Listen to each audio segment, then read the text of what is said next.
out. The UK government is refusing to release official research on the characteristics of grooming gangs, claiming it's not in the public interest. Victims, though, accuse the authorities of inaction and making empty promises. We spoke to one survivor, now an adult, who was sexually abused at the age of 16. I met my main perpetrator when I was 14. He was 24 years old and he was known to all organisations for being a very dangerous person. I was abused mentally, physically and sexually, and also groomed into committing crimes as well. And that's another part of exploitation that many victims like myself have been subjected to. And I went to the police when I was 16 and nothing happened, unfortunately. But again, I went to the police when I think I was about 27 years old, and I didn't feel too supported again. So I contacted a journalist from a newspaper and I told him everything that had happened, and I gave him lots of different pieces of evidence to prove what had happened, and he published my story in August 2013. And it was actually because of that of why the criminal investigation into the rapist started.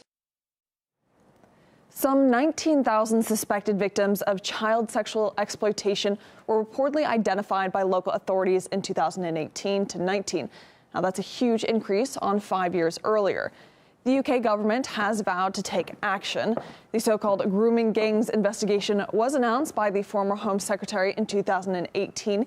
He pledged that he would not let cultural or political sensitivities get in the way of fixing the problem.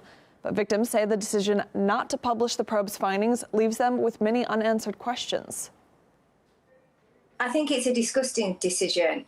It is definitely in the public's interest. You have thousands of children that have been abused, raped, exploited, and into crime as well as sexual acts.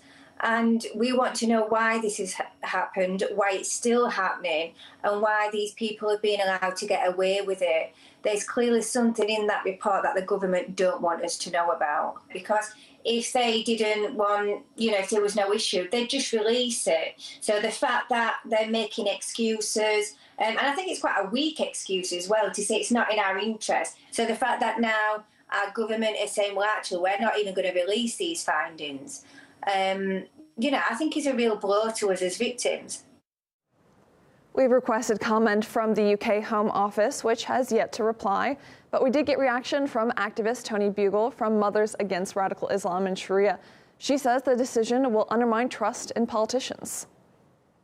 This report was promised to victims, and again, they failed them. I just think that they're making excuses, and that all they've done is they have gone back on the word that they gave to victims of these crimes. It's a combination of political correctness. I think it's cultural sensitivities. I think it's fear of what they believe will stoke racism. People in this country don't trust politicians anymore. Without being able to see what's going on, we don't know if we're being lied to again. And that has to stop. And the political correctness of having we fear a backlash. Well, do you know what? We fear girls being raped.